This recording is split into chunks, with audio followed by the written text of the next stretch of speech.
Ya, Danya, tumeona mchezo ambao umekuwa dakika 90 kwa kweli. Umezitazama vipi performance ya Pamba pamoja na Singida Black Stars? Dakika 90 nzuri sana. Nimepata test ya ligi namba 5 kwa ubora barani Afrika. Yaani Pamba namna ambavyo wamecheza leo sikutegemea kwa sababu ya aina ya timu ambayo walikuwa wanakwenda kukutana nayo, lakini namna ambavyo wameonyesha ushindani na wangeweza kushinda Pamba.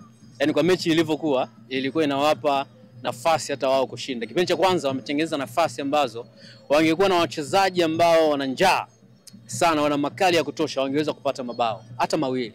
Alikosa Yonta Kamara nafasi, alikuwa yeye against keeper mpaka akakutwa akakaba. Siwa pia naye alipata nafasi ambayo ulikuwa unaona hii ilipaswa kutengenezwa ile bao, akapoteza. Bahati mbaya wakaja kuconcede wao kipindi cha kwanza bao la free kick, lakini Pamba wamecheza vizuri sana. Mimi naweza nikasema hivyo kwenye mchezo wa siku ya hivi leo. Hata Singida pia, licha ya kwamba Singida sikuwaona wakiwa kwenye ubora ule kama ambao nimewashuhudia kwenye mechi ambazo wametoka kucheza za shirikisho.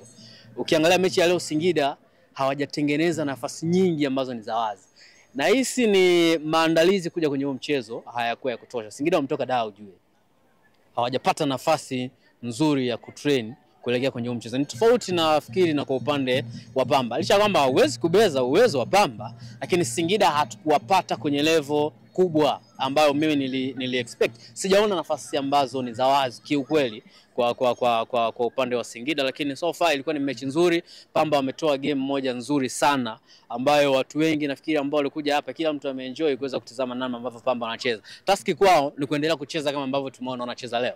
Unafikiri Pamba kwa siku ya leo walikuwa bora zaidi kwenye eneo lipi mpaka waweza kufanikisha hata leo? Ndio maana umesema kwamba wamecheza vizuri. Ni wapi ambapo walianza kuonekana kuwa vizuri zaidi? Pamba wamejilinda vizuri sana, lakini hata nafasi ulikuwa unaona build up yao, yani unaona kabisa kuna kitu wanataka.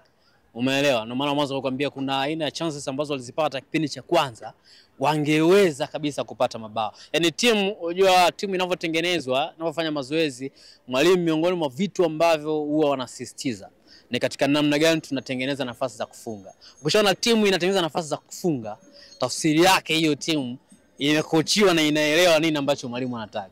Kuna timu inacheza mechi hauoni hata nafasi moja ambayo wametengeneza. Lakini kwa Pamba ilikuwa ni tofauti. Yaani unaona kabisa kuna chances ambazo wanazicreate uwanjani tena against Singida. Umeelewa? Kwa nafikiri walikuwa vizuri sana kwenye kudefend, lakini pia walikuwa vizuri kwenye create chance. Changamoto yao tu ni kwenye kutumia zile nafasi.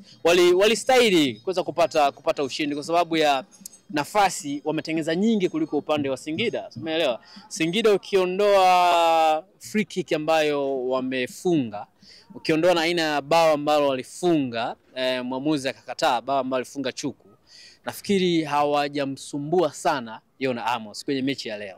Ni tofauti na kwa upande wa Pamba. Sio kwamba wamempigia sana Hamas, lakini kuna nafasi wako wanazitengeneza mpaka mwisho, lakini wakawa wanashindwa namna ya kumalizia. Kwa Pamba nafikiri kwao namna ambavyo walikuwa wanaweza kutengeneza shambulizi mpaka kufika mwisho, bahati mbaya kwenye kutumia. Hapo ndipo ambapo nafikiri mwalimu anapaswa kufanyia kazi namna gani wanatumia, lakini wanapofika mbele sasa hivi timu inaonekana inacheza vizuri. Kucheza vizuri kwa Pamba Jiji kwenye mchezo wa leo, unafikiri mbinu za mwalimu Francis Baraza ndio zimekuwa bora dhidi ya Miguel Gamondi? Nahisi Pamba wameanza kumuelewa mwalimu Francis Baraza. Yaani ile system yake ya kucheza ya 3, 5, 2, nafikiri wachezaji wameanza kuielewa.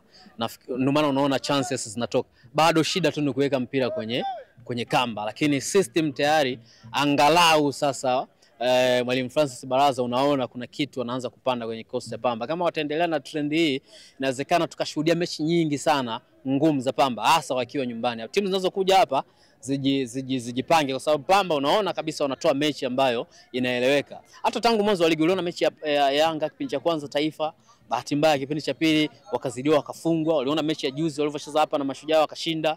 Ni timu ambayo unaanza kuona ideas za mwalimu zinaonekana. Ni kwamba hii timu sasa inaanza kuelewa nini mwalimu ambacho anataka. Lakini so far ilikuwa ni mechi nzuri sana kwa upande wa Pamba. Singida bado hawajaribu sana, sare ya kwanza, alama 7 tayari wameshafikisha.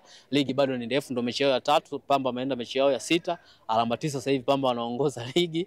Tunasubiri tuone matokeo ya baadaye itakuwaje, lakini kukaa kileleni sio jambo la kawaida. Sio kila mtu anakaa kileleni. Kuna timu zitamaliza hapa hazijakaa pale. Lakini Pamba hii nafikiri ni mara ya pili au ya 3 wanapata nafasi ya kwenda kukaa kileleni. Kwa hiyo kudos kwao. Sawa, tutazame kwa upande wa Singida Black Stars. Baada ya mchezo huu wanaenda kujiandaa na maandalizi, mchezo utakaofuata utakuwa ni wa kimataifa na wanakwenda Algeria. Kwa maandalizi ambayo wanaendelea kuyafanya, unafikiri ni wapi ambapo wanatakiwa kuparekebisha kabla ya kwenda kucheza mchezo wa kimataifa? Singida defense yao bana leo nimeona kama ina changamoto sana, hasa kipindi cha kwanza ilikuwa iko open sana. Nafikiri unavyoenda kwenye mechi za kimataifa wawe makini sana, kwa sababu utakutana na watu nafasi moja au mbili anatumia. Kwa hiyo wanapaswa kuwa na tahadhari, hasa kwenye namna ambavyo wanajilinda. Wanapaswa kuwa timu ngumu kuweza kufikika, lakini kuna chances ambazo Pamba alikuwa anazitengeneza hapa, alikuwa anaonyesha kabisa mashimo kwamba hii Singida inawezekana kupitika. Kwa hiyo hilo ni jambo ambalo nafikiri mwalimu Miguel Gamondi, mwalimu mkubwa, anapaswa kwenda kulifanyia kazi, sababu anakwenda kucheza mechi ngumu na watu ambao michuano mikubwa wameshacheza sana. Nafasi kama zile akuachi moja kambani, ya pili kambani. Kwa hiyo nafikiri changamoto yao ilikuwa kwenye defense, lakini pia kwenye kuattack. Leo tunazungumza Singida na mabao matatu tu kwenye mechi 3 za ligi kuu. Umeelewa? Mabao matatu tu, kila mechi kafunga bao moja. Kwa hiyo hapo pia ni sehemu ya kufanyia kazi, ili angalau waone wanawezaje kutengeneza mabao mengi. Bao moja kuna siku naweza likakataa. Likikataa ina maana hiyo mechi hamjashinda. Mechi ndio imekuwa imeishia hivyo. Kwa hiyo nafikiri Singida kwenye defense warekebishe kama ambavyo tumeona leo, lakini kwenye kufunga pia lazima waongeze makali, ili mwisho wa siku sasa ukiwa na uhakika wa kufunga, unajua uhakika wa kufunga mabao mengi na kuhakikishia pengine kupata mabao ama ushindi kwenye mchezo. Mara ukiwa na watu ambao wanaweza kufunga, lakini defense pia wanasemaga inakupa mataji ukiwa na defense bora. Kwa Singida nafikiri haya maeneo mawili ni ya kufanyia kazi huko ambako anaenda hasa kwenye michuano ya kimataifa. Shukrani.